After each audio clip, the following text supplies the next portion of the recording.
con una oración. Querido Padre que estás en los cielos, te agradecemos porque pues hasta aquí tú nos has ayudado. Gracias porque pues tú nos ayudas cada día. A pesar de que este mundo es duro, cruel y despiadado, en ti podemos encontrar paz. También podemos encontrar alegría y fuerzas para seguir adelante. Te pido para que en estos breves minutos de repaso uses esas fuerzas para ayudarnos en este repaso. En nombre de Jesús. Amén. Muy bien. Entonces, vamos a comenzar donde nos quedamos. Nada más voy a presentar con ustedes la pantalla.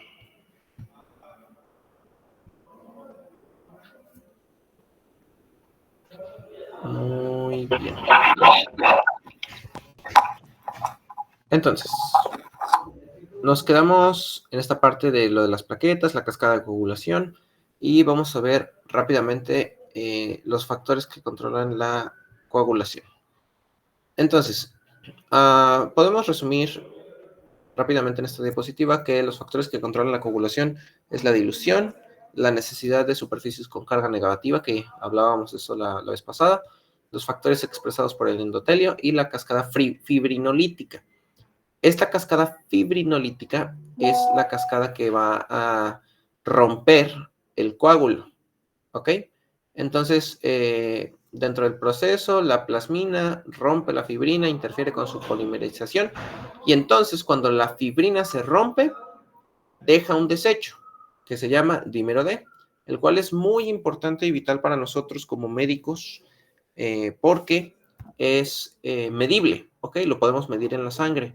Ustedes van, le toman sangre al paciente, como en sus prácticas de bioquímica, y van al laboratorio. Eso está chido, llevar muestras al laboratorio. Lo que no está tan divertido es tomar la muestra, pero bueno, llevan la muestra al laboratorio y piden un dímero D. ¿Por qué pedirían un dímero D en un paciente? Bueno, porque estamos sospechando de que el paciente formó un trombo, ¿ok? Entonces, cuando hay un trombo, el cuerpo va a intentar destruir el trombo mediante el proceso de la cascada fibrinolítica, y cuando lo intenta destruir, va a soltar mucho dímero D, ¿ok? Y ese dímero D va a estar expuesto en la sangre y nosotros lo vamos a poder medir. Entonces, si tenemos altas concentraciones de dímero D, podemos sospechar de un evento trombótico, ¿ok? Muy bien.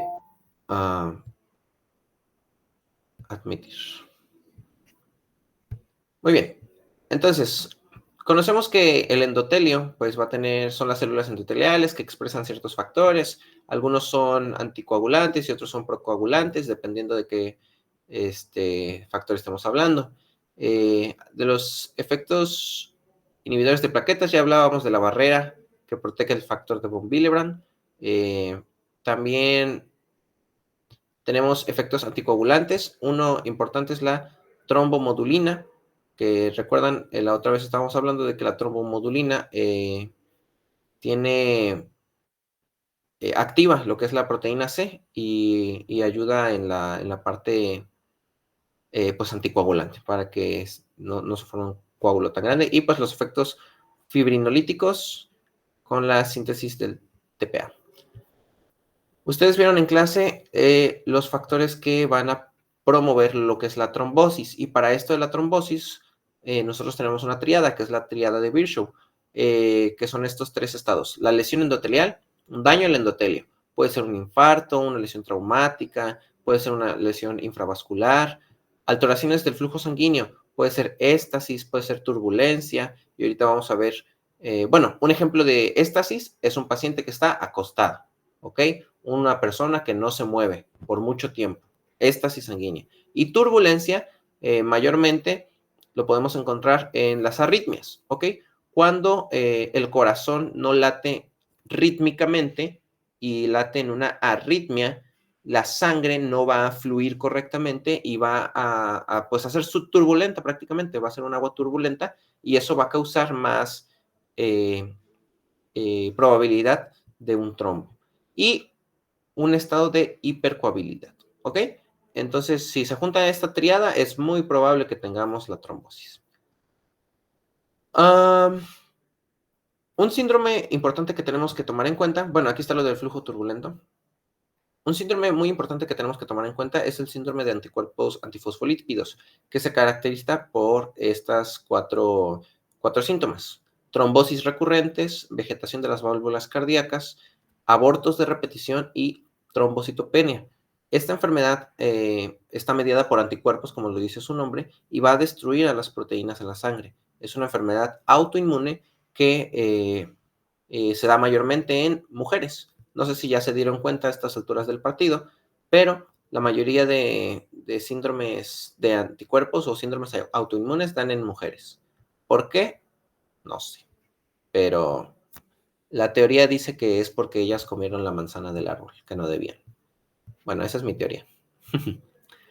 Entonces, vamos a vamos a estar hablando del trombo. El trombo prácticamente es la formación de un coágulo que viaja y que se atora en algún lugar, ¿ok? Este trombo va a causar zona de necrosis y depende del área en que esté obstruyendo, va a causar pues un infarto, por así decirlo, ¿ok? Aquí tenemos la morfología de un trombo que llegó al corazón, causó necrosis, y en el músculo cardíaco podemos ver unas líneas de SAN que no les van a preguntar, pero pues a los patólogos les gusta nombrar las cosas. ¿Cuál va a ser el final de ese trombo? Bueno, el trombo puede crecer, se puede propagar y puede bloquear un área, ¿sale? Le llamamos émbolo cuando el trombo se desaloja y se desplaza hacia otra parte de la vasculatura, ¿ok? Y tenemos diversos tipos de émbolo: émbolo graso, émbolo de, ¿cómo se llama esto? De líquido amniótico, émbolo de aire, entonces, y émbolo sanguíneo. Entonces, ahorita vamos a ver estos ejemplos de manera rápida. Entonces, hablando de embolismo, o sea, de un trombo que migró hacia otra parte, vamos a estar hablando que puede ser sólido, líquido, gaseoso, como ya lo estaba mencionando. Vamos a hablar primero de un embolismo pulmonar que es muy clásico, que es venoso. Este se origina mayormente del 90 al 95% de las piernas, ¿ok? ¿Qué pasa con las piernas? Aquí podemos ver que en las piernas pues tenemos venas, y esas venas, como ya mencioné anteriormente, no tienen el músculo que tienen las arterias. Entonces, ¿qué les va a ayudar a la circulación? Los músculos externos, el gastrocnemios, otros músculos de la pierna que ahorita no quiero acordarme. El punto es que los músculos, al caminar, nosotros le ayudamos a la circulación.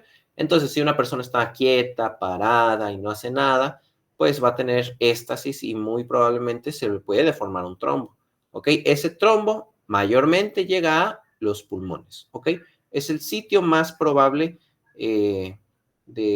a donde llegan estos trombos profundos, venosos profundos se les llama. Otro tipo de trombos son los arteriales, ¿ok? El 80% se originan de trombos cardíacos, o sea, se originan en el corazón, ¿ok? Entonces, del corazón salen y mayormente a dónde llegan es a los miembros pélvicos, a los pies, ¿ok? El 10% llega incluso a la retina, a los ojos, y pueden causar un infarto en la retina y el paciente se queda ciego.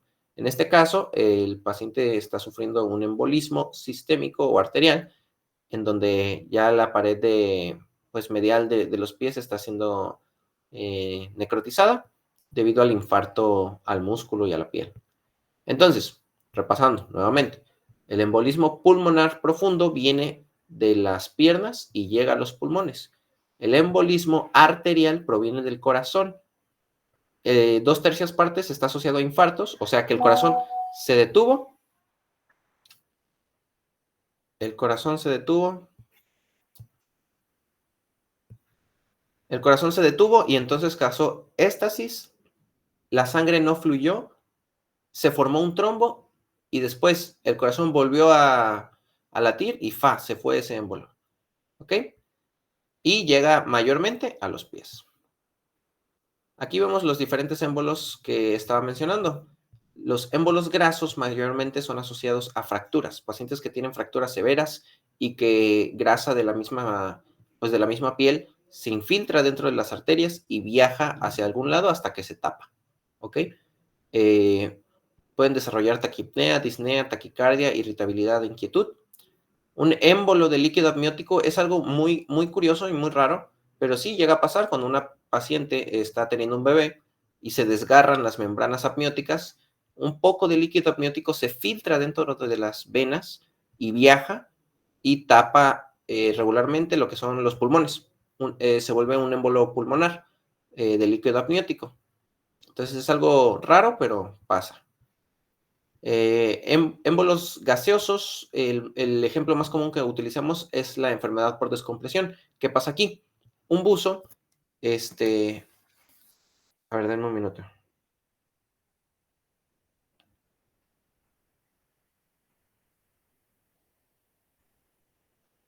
Ok. ¿Qué pasa aquí? Un buzo baja, respira y cuando está a profundidades en donde las presiones son muy altas, en donde las profundidades son, perdón, en donde las presiones son muy altas, lo que pasa es que ese aire que está respirando se comprime. Así como cuando ustedes comprimen los videos de YouTube o los videos que tienen que subir a un Drive o algo así, se comprime a esa presión. Pero cuando el buzo sale, ese gas se descomprime, se hincha nuevamente y causa daño endotelial. A esto le llamamos enfermedad por descompresión.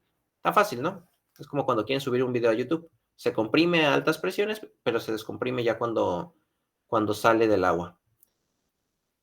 Y entonces podemos hablar de un infarto. El infarto no es solamente o únicamente del corazón. El infarto se refiere a una necrosis isquémica a causa de la oclusión o de una falta de suministro vascular en algún tejido. Podemos tener infarto cardíaco, infarto testicular, infarto del hígado, infarto del intestino, etcétera, etcétera, etcétera. Pero va a haber ciertos órganos que van a ser menos probables que les dé un infarto debido a que tienen más de una circulación, ¿ok? Los órganos que tienen una única circulación son los que más sufren. Entonces, podemos ver el ejemplo acá. Los órganos que tienen circulación doble son los pulmones, el hígado, la mano. Un segundo.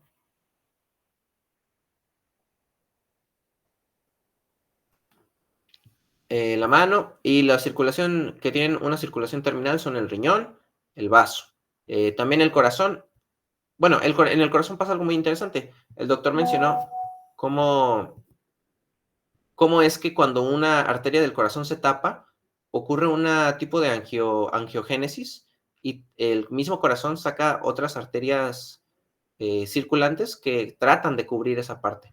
Es un diseño muy interesante que nos dejó Dios para sobrevivir. Pero bueno, muy bien, y de esto vamos a hablar ahorita en el repaso. Muy bien, estos 15 minutos de teoría fueron para que ustedes puedan responder los casos que vamos a ver, así que espero, por favor, el 100% de participación de su parte, ¿ok? Muy bien, les dije que esto iba a ser un repaso express, pero creo que les va a servir mucho. Muy bien, entonces tenemos una mujer de 59 años con antecedentes de diabetes mellitus. Tuvo un infarto al miocardio hace 3 meses, su índice de masa corporal es de 35, está tomando dosis bajas de aspirina para reducir el riesgo de trombosis. ¿En cuál de los siguientes pasos de la hemostasia la aspirina tiene su mayor efecto? Inciso A, adhesión de plaquetas. Inciso B, agregación de plaquetas. Producción de factor tisular, síntesis del factor de von Willebrand o síntesis de antitroponina 3.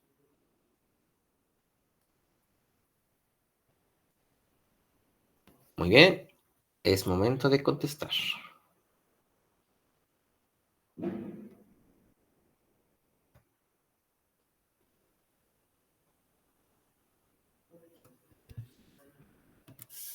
Y yo. Agregación plaquetaria. Muy bien, muchas gracias. Agregación plaquetaria.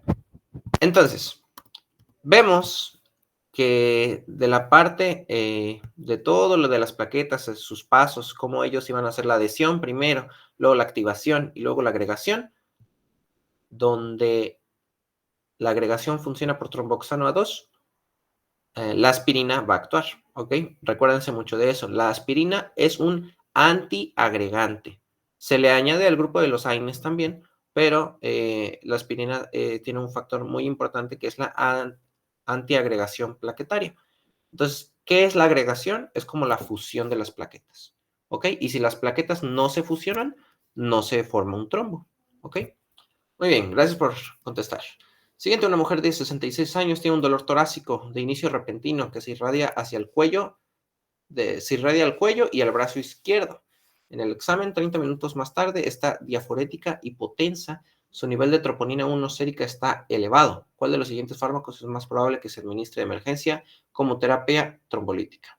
Bueno, desde un inicio, mujer de 66 años con un dolor torácico y repentino que irradia del cuello al brazo izquierdo. Esta es una presentación clásica de infarto, ¿ok? Infarto agudo al miocardio. Entonces, se le toman niveles de laboratorio y sale la troponina. Esta no es necesaria para su examen que se la aprendan, pero si de una vez lo quieren saber para la vida, es el marcador sérico que se tiene que tomar para saber si el corazón se está infartando. Entonces, ustedes como médicos, como son todos unos doctores, dicen, debemos evitar que se forme un trombo, porque si el corazón se detuvo por un momento, hubo turbulencia en el flujo y eso puede causarme un trombo. Entonces, le voy a dar, ¿qué le voy a dar? ASA. ASA, muy bien, aspirina Protect o ácido acetil salicílico. Muy bien. ¿Por qué? Porque va a ser un antiagregante. Muy bien. Esto, pues ya lo mencioné en el repaso. Muy bien. Mujer de 60 años tiene antecedentes de diabetes mellitus y presenta igual un dolor torácico del lado izquierdo que irradia el brazo. Le toman laboratorios y sale con la PTT y la PT normal. ¿Ok? Acuérdense que esto influía en la cascada de coagulación. La más larga, la PTT, influye en la intracelular, que es la más larga, y la PT en la extracelular, que es la más corta. La angiografía coronaria, que es un estudio de imagen que es el gold standard para demostrar infartos, bueno, para demostrar enfermedad de las arterias coronarias, muestra una oclusión de la arteria descendente anterior izquierda. ¿Cuál de los siguientes mecanismos es la causa más probable de trombosis en este paciente?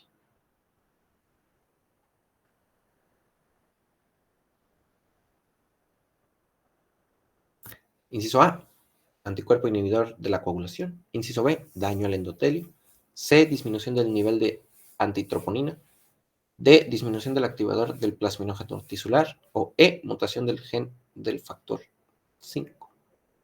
Susana, yo sé que estás por aquí. ¿Cuál? Muy bien, correctamente bien contestado. ¿Por qué?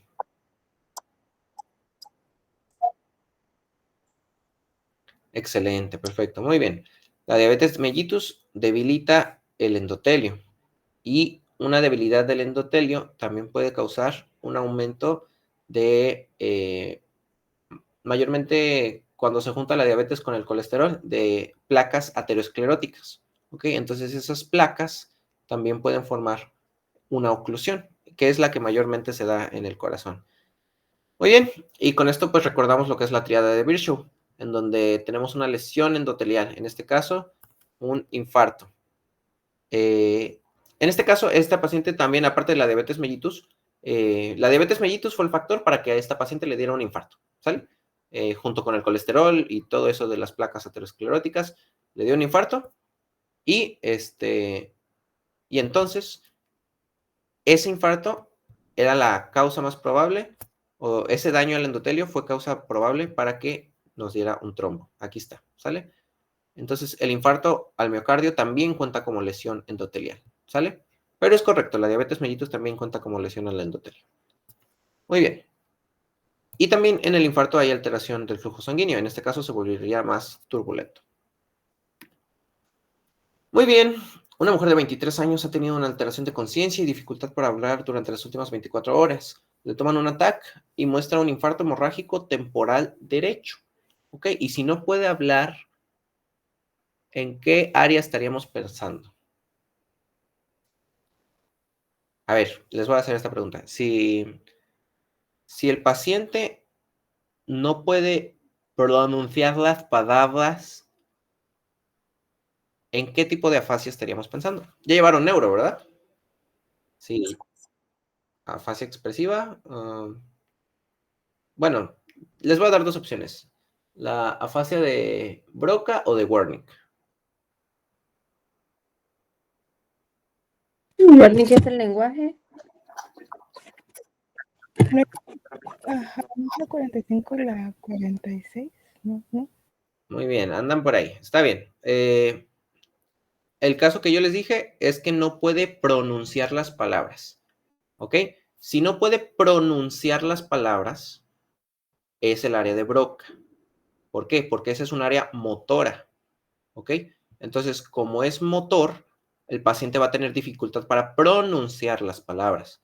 Pero si fuera Wernicke, el paciente no podría hablar coherentemente, por así decirlo, porque en el área de Wernicke es lo de comprensión y lenguaje. Muy bien. Entonces, prácticamente tiene una hemorragia en esa área, está afectada esa área, tal, y le toman una angiografía y hubo una oclusión de la arteria cerebral media distal. En los próximos 3 años tiene un episodio de embolia pulmonar y después se embaraza y termina en aborto. Le toman estudios para una prueba serológica falso positivo para sífilis, un PT normal, PTT elevado y recuento de plaquetas normal. ¿Cuál de las siguientes podría ser la causa para estos hallazgos? Anticuerpo antifosfolípido, coagulación intravascular diseminada, mutación del factor 5, hipercolesterolemia o enfermedad de von Willebrand.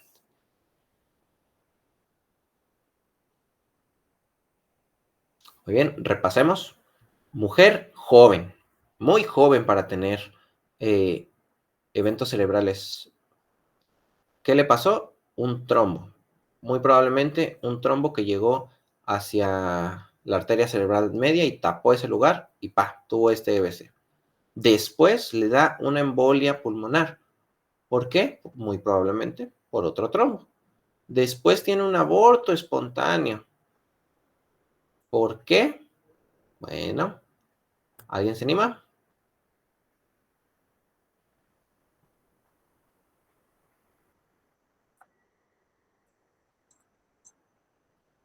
Ok. No. pero, pero tiene que ver. O sea, tiene que ver. Tiene que ver, pero hay algo que ahora sí que no es la respuesta más correcta. Muy bien, vamos a darlo. Lo ¿Listo? de anticuerpo antifosfolípido. Perfecto. Anticuerpo antifosfolípido.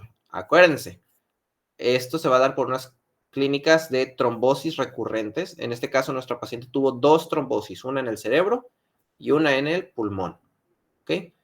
Abortos de repetición. En este caso solo nos menciona uno, pero al menos tuvo un aborto. Ya tiene un antecedente de aborto y trombocitopenia. Aquí dice que las plaquetas están normal, pero bueno, tenemos otros antecedentes que nos dirigen hacia anticuerpos antifosfolípidos. ¿Ok? Muy bien. 23. Una mujer de 55 años después de la cirugía abdominal ha tenido molestias, hinchazón en la pierna izquierda durante la última semana.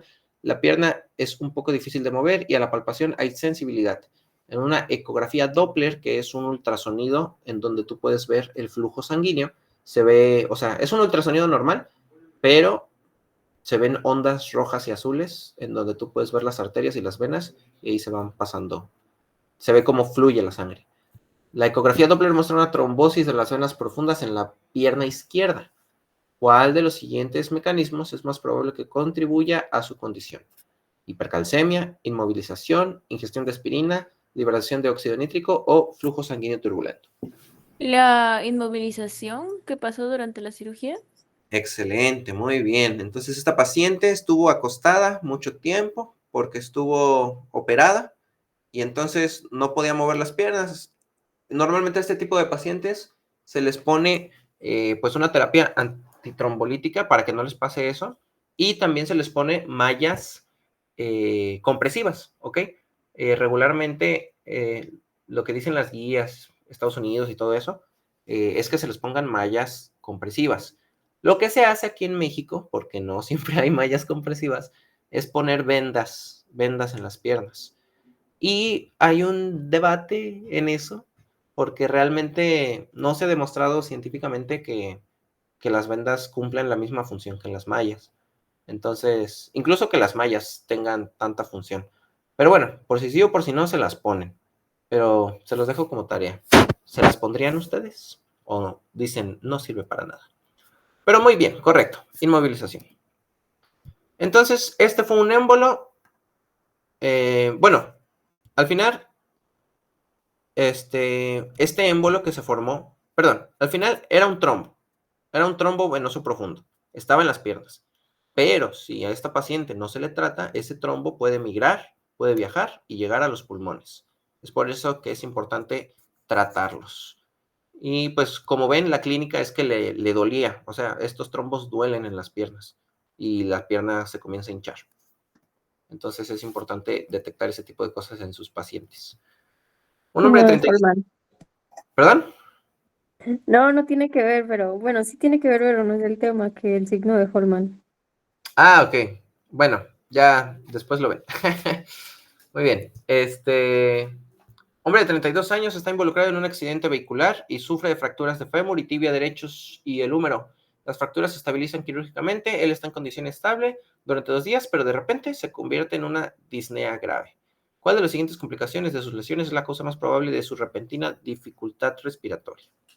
Taponamiento cardíaco, émbolo Embolia grasa.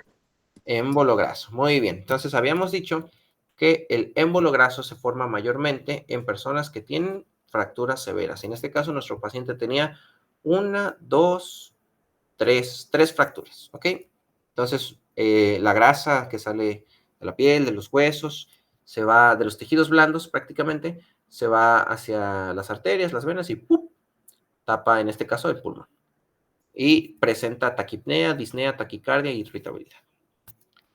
Muy bien, una mujer de 22 años con un embarazo sin complicaciones desarrolla disnea repentina con cianosis e hipotensión intraparto durante el parto vaginal de rutina de bebé a término. Tiene una convulsión generalizada y entra en coma. Su condición no mejora en los próximos 2 días. ¿Cuál de los siguientes hallazgos es más probable que esté presente en sus arterias pulmonares periféricas?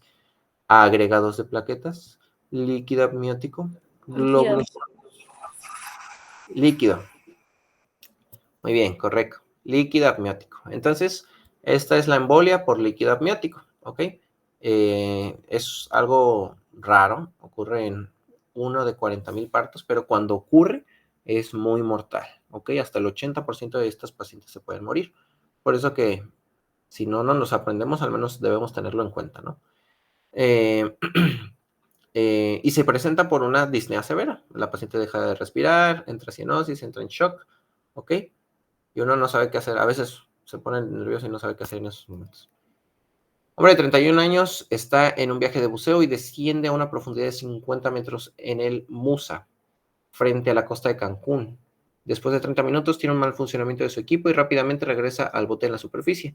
Desarrolla dificultad para respirar dentro de los primeros 5 minutos, con disnea, dolor torácico, seguido de dolor de cabeza y vértigo. 1 hora después desarrolla mialgias, atralgias y desaparecen en 24 horas. ¿Cuál es la causa más probable de la oclusión de sus arteriolas? Glóbulos de grasa, coágulos de fibrina, burbujas de gas de nitrógeno, trombos de plaquetas o placa ateromatosa rota. ¿Puede ser la de ¿Burbujas de gas? Muy bien, excelente. Burbujas de gas de nitrógeno. Entonces dijimos que cuando los buzos descienden y respiran a altas presiones, este gas que respiran, sobre todo en nitrógeno más específicamente, se comprime, ¿ok? Se comprime y se vuelve chiquitito. Por eso los buzos ascienden poco a poco hacia la superficie, porque si suben de jalón, como hizo este hombre, el nitrógeno se descomprime de jalón y ¡pum! Explota en donde esté. Y en este caso, pues le provocó todos esos síntomas de dolor, de disnea, de dolor de cabeza, etcétera, etcétera, etcétera. Muy bien. Una mujer de 28 años con historia de 15 años de trombosis recurrente por una mutación del gen de protrombina desarrolla septicemia después de una infección del tracto urinario por Pseudomonas aeruginosa. Ella desarrolla múltiples infartos e insuficiencia cardíaca durante las próximas 2 semanas. ¿Cuál de los siguientes órganos es más probable que se salve de los efectos de la lesión isquémica en esta mujer? Cerebro, corazón, riñón, hígado o vaso.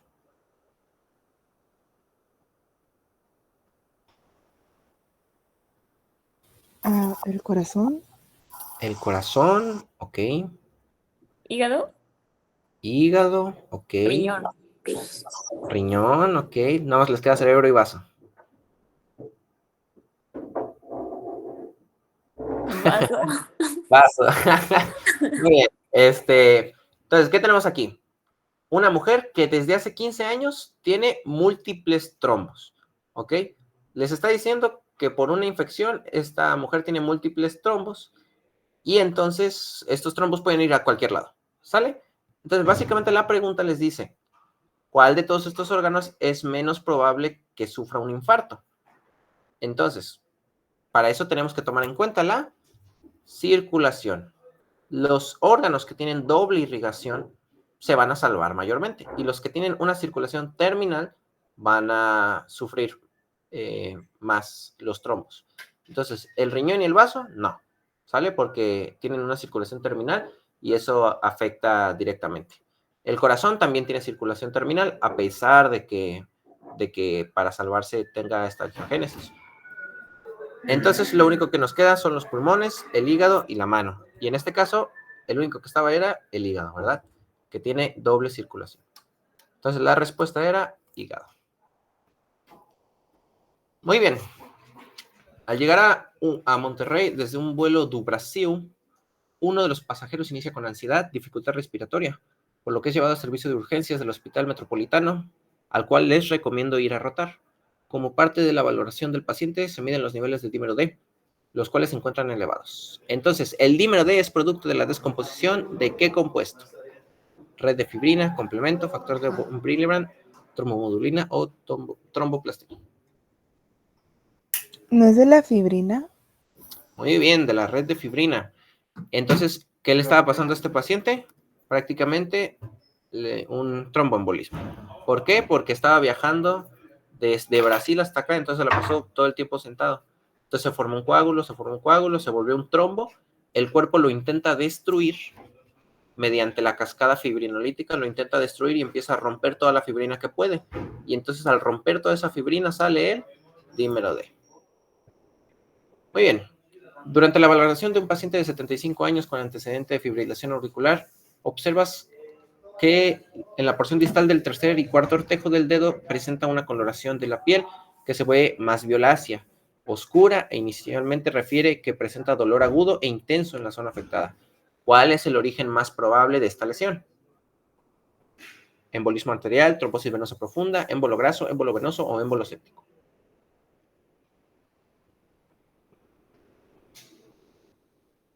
Émbolo venoso. Émbolo venoso. Émbolo arterial. Émbolo arterial. Muy bien. Es un paciente que tiene antecedente de fibrilación auricular. ¿Qué es la fibrilación auricular? Que las aurículas hacen como un... Entonces, embolismo arterial. Sí, muy bien, es embolismo arterial, correcto. Pero vamos a explicar la fisiopatología. Entonces, las aurículas tiemblan, vamos a decir así, están temblando. Y cuando empiezan a temblar, el flujo comienza a ser más turbulento. Y al ser un flujo turbulento forma un trombo. Entonces, ese trombo viaja, los trombos del corazón, les dije, viajan a los pies, mayormente, en el 75% de los casos. Y esto era lo que estaba presentando el paciente, una coloración diferente, que es prácticamente isquemia, y presentó dolor inicial, dolor agudo y fuerte. ¿Muy bien? Muy bien, creo que este es el último caso, ya para que nos vayamos a dormir. Niño de 2 años sufre de fiebre de 40 grados centígrados, vómito y rash eritematoso oscuro en manos y pies durante 24 horas de evolución sin presentar mejoría a medicamentos. En la valoración de urgencias, el doctor sospecha de una reacción alérgica a la comida, por lo que indica paracetamol. 4 horas después, los padres encuentran al niño con edema generalizado, manchas negras en el cuerpo. 1 hora 40 minutos después de ser admitido a la UCI, a la unidad de cuidados intensivos con diagnóstico de sepsis. 2 horas después, a pesar de los esfuerzos e intervenciones clínicas, el paciente fallece. Y en la autopsia se muestra un parénquima de las glándulas suprarrenales y se encuentra hemorrágico, la cual se confirma mediante la observación de microscopio. Se describe como una necrosis hemorrágica de las glándulas suprarrenales. ¿Cuál es el agente causal más frecuentemente asociado a este síndrome? Ok, entonces, síntomas, vómito, rash, ok. Después, posterior a ello, una sepsis muy fuerte y finalizando en un fallecimiento. En la autopsia muestran necrosis de las glándulas suprarrenales. Muy bien, vamos a explicar esto. Entonces, nosotros tenemos un shock. ¿Qué es un shock? Es la disminución del gasto cardíaco o la reducción de volumen sanguíneo. Cualquiera de los dos, ¿ok? Lo que causa una deterioración de la perfusión o de prácticamente de que haya sangre en los tejidos. Entonces, el shock puede ser cardiogénico, hipovolémico, séptico, anafiláctico y neurológico. Lo vamos a ver acá en español. El cardiogénico puede ser debido a un infarto al miocardio, ruptura ventricular, arritmias, prácticamente cualquier cosa que cause una falla de la bomba cardíaca. El hipovolémico es por la pérdida de líquido, no es solo de sangre, es de líquido, ya sea una hemorragia o vómito y diarrea, ¿sale? O en quemaduras, en pacientes quemados también vamos a tener shock hipovolémico. Entonces también disminuye el volumen sanguíneo plasmático. Séptico, mayormente por infecciones microbianas, ¿ok? Gram positivos, gram negativos, etcétera, etcétera, y que es de la que vamos a hablar ahorita.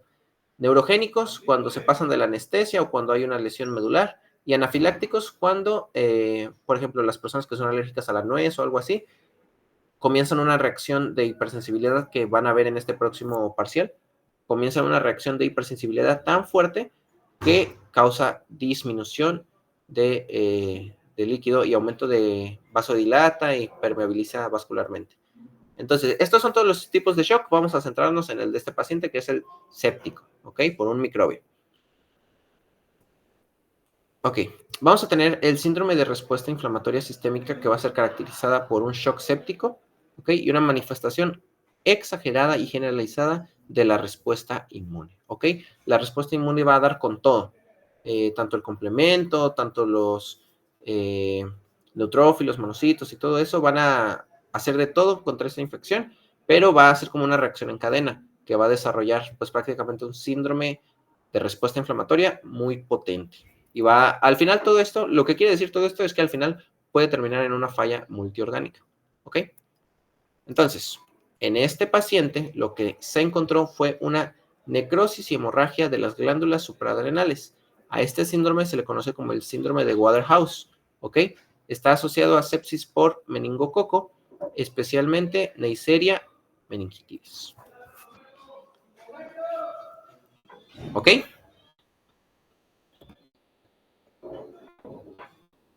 Muy bien.